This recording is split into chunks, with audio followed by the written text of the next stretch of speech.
Welcome back, everyone, to Let's Play Super Mario RPG. I'm Dave. You may call me Modown Joe. Well, we're in a volcano, so you know what I say we should bring in Mallow. After all, he learned Snowy recently, and, you know, fire area, ice spell, I don't know, something about that just seems logical in a strange video game logic kind of sense that, you know, all these enemies are going to be weak to water, but since we don't have any water spells, fire will have to do. If only they did give us a water blast. Would've been nice. Honestly, I don't get why Mallow doesn't learn water blast. I mean, he can cry and it brings the rain. Why the hell can't he bring a central... And he can cry and make it rain above the clouds. Why can't he cry and make it rain within a volcano? That seems quite logical to me, at least in the strange way that video game logic works. But anyway, this area is, well, there's a lot of flaming pits that you can jump into, and they'll send you flying backwards. But first, let's deal with these pyrospheres. Obviously, they're weak to ice, like their cousins back in the Moleville mines. But so we can go ahead and just snowy them. Though, like we're seeing right about now, they obviously cannot take a hit from the lazy shell, ladies and gentlemen. But between that and snowy, I think these guys have their number called. So tick tock, rotate, and the clock has stopped for these pyrospheres. Bye bye, pyrospheres. Pyro. I'm trying to think of something witty for that. I can't think of anything. It'll come to me. Anyway, don't worry about jumping into the lava. It just knocks you backward. It doesn't actually cause you to lose health like in Super Mario 64, where I have probably died one too many times from jumping into the lava a little too much. I'm not the best with 3D platformers. But, you know, continue up here anyway. We still have to deal with, Magmas and Armored Ant. Magmas are kind of like their cousins back in the Moleville mines. Again, we're heading back to there, and that they're weak to ice. Armored Ant, nothing too fancy to be worried about, but they're probably similar to the guys in Land's End, so nothing too fancy. Watch out for their physical attacks, and all of them will pretty much die to Snowy anyway, except for the Armored Ant. He probably will need to soften him up a bit. But let's move onward, and let's see what's in this chest right here. Another flower, really nice. We're starting to get near our max of 99, so that's going to be that's how you can tell we're getting close to endgame, ladies and gentlemen. Boy, sometimes you just can't avoid battle. What can I say? But for now, let's just go ahead and grab this star and go and proceed to demolish anything in our path, including a giant totem type thing that I don't think I've ever seen. Oh well, we'll probably end up running into another one later on, and I can actually show you the battle. But for now, let's go ahead and deal with Bomer and Chained Kong. Chained Kong, just like the guys in Rosewoods, right? They're just big brutes. Don't worry about them. Bomers have lacking magic defense, so pretty much anything will take them out. They're not like the Dry Bones, where they're immune to physical attacks, though, but they probably do have really high physical defense. So obviously you saw one Thunderbolt can take them out. So hey, if they can die to one Thunderbolt, I think you'll be fine for the most part. Let's just press onward and frog coin stuck in the middle of the lava. That's gonna be a tough jump to make, and hopefully I can do it without these pyrospheres getting up my ass. And I managed to get that one, so that was completely lucky. Let's just see if we can make our way through here. I really don't want to get into too many battles. I'm starting to feel like, well, we'll see soon enough how. I honestly sort of feel I'm actually at a comfortable level for this point in the game where I really don't need to worry too much. The fact that I probably skipped ahead a little early and grabbed the lazy shell definitely helps, but you know, you take what you can get, and also you take an ass full of lava whenever you deal with it. It's like every time I try to visit Hell in Terraria. Yeah, I've been playing that a little bit lately. It's a fun game. Now, you saw that frog coin up top there. How the hell are we supposed to get that? Simple. Jump into lava. and it'll get knocked back to the entrance and right on top of there. So, and more frog coins, ladies and gentlemen. These are not positioned in any very helpful spots. They're all placed over those annoying little donut platforms that fall when you stand on them too long, and that applies true to this game as it did in Super Mario Bros. 3. Do not stand on those donut platforms for too long, or otherwise your bridge is gonna be burning down, coming to the ground. And I'm trying to remember the lyrics to some Foo Fighters song. But anyway, let's go ahead and deal with these Orticlods? Oh, come on, at least you had decent names for the first two spiny variations. But they're pretty similar to the spinies and whatnot, that you can't jump on them, and their physical defense is a little strong, but obviously not so weak that they won't fall to a lazy shell. So just go ahead and pummel them with whatever you got.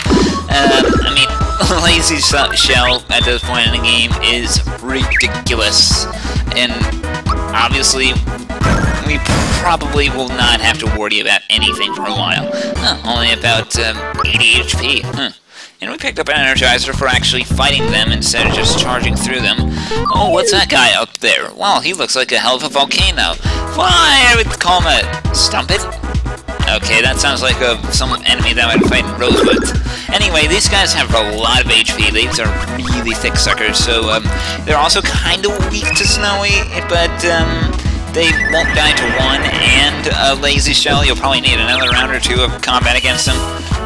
They do take 2 turns to do any one attack though, so for the most part you should be fine. As you can see, he's getting furious, he's charging up, he's ready to unleash something.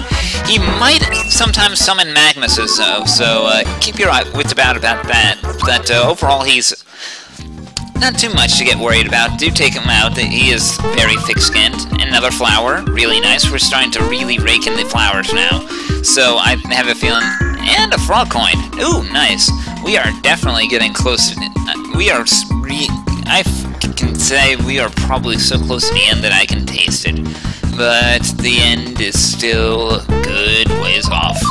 And so are all these battles that are just getting in my way. Sometimes you gotta go with the flow, ladies and gentlemen.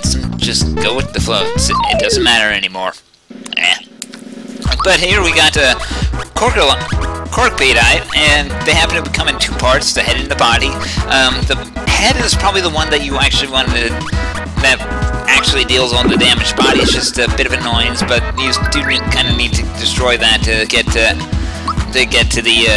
finish the battle. And if I recall correctly, if you don't, the body might revive the head. I'm not sure. I've always dealt with these guys and just wiped them all out in one blow. Nothing happened. If you were curious, nothing happened. Anyway, for that battle, Mario gains level. He gets 18, and he learns Ultra Flame, his final attack. It's kind of like Ultra Jump, except fire-based. So I like to call it Shotgun Flame. Mallow also hits level 18, and he learns Star Rain, his ultimate spell, which, well, causes stars to rain down from the heavens and flatten people. Yes, flatten people. It's as strange as it sounds, ladies and gentlemen. But, you know what? A lot of people are going to be getting their ultimate spells in this dungeon. Bowser hits level 18, he learns Bowser Crush, which summons a giant Mecha Koopa to just flatten everything. It's incredible. It's probably his best spell, and I've one that I actually like to abuse. Geno does not learn anything. I believe Geno Flash is his ultimate. He may have something after that, but I'm really doubtful. But, you know what, let's just press onward through here, and thankfully they don't make these labyrinths too mazy.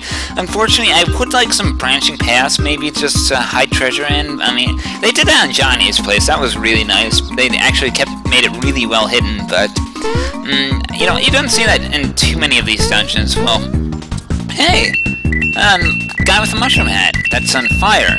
Well, a fire-painted mushroom hat. Nice. Oh, you're Hinopio. Alright, Hinopio. I think that's how you pronounce it. Yes, this place is an inferno. It's a volcano. So he happens to have his own store in the volcano here. The item shop is pretty much basic items, stuff we can stock up on, nothing fancy. I'm probably just gonna go ahead and sell some junk to make room for some nice little well, what was it? Oh yeah, maple syrup, because you know, God knows we do need maple syrup. We need a lot of maple syrup, ladies and gentlemen, just for, well, everything. We probably can sell the pure waters. I don't think we're going to be running into any ghosts anytime soon, and maybe that's about it, honestly, I guess. I'm still saving those 3 red items for one big boss, ladies and gentlemen. You know the one. And yeah, the Energizers will probably go, since, you know, they're the single target ones. Let's get to the bracers, then we'll talk. But anyway, once that's all said and done, we'll go. I stock up on a little more syrup, or no. Over here we have this counter happens to house the Hinopio Inn. I can't imagine he has very nice accompaniments, but whatever. We'll probably stay there just to rest up. And here the Armor Mart, which has, well, fire grade armor, which is great. So let's go ahead and upgrade everyone except for Peach, because, well, you know, she happens to have the lazy shell. So let's go ahead and put that on, and obviously I sold the wrong thing. God damn it. But finally, Bowser gets some armor that's better than Work Pass. It took him, oh, I don't know, all the way till near the end of the game to get him some decent armor, and he now gets it. Alright, finally. Better defense-wise, his attack suffers, but he doesn't need it. Look at him, he's Bowser. Look at all that muscle. He doesn't need measly 5 attack from the Work Pants or something like that. So let's go ahead and buy that fire shirt that I kind of neglected to sell. This is how I waste my money, ladies and gentlemen, just to get it all out of my system, because I'm fucking rich and I have no idea what to do with it. I buy and sell the same shit over and over again. Oh well. But I guess we could wrap it up there, so until next time, ladies and gentlemen, I'm Dave. Remember to keep a fan on you at all times, and to try to keep cool whenever you can. Exhaustion can be a killer. Take care, everybody.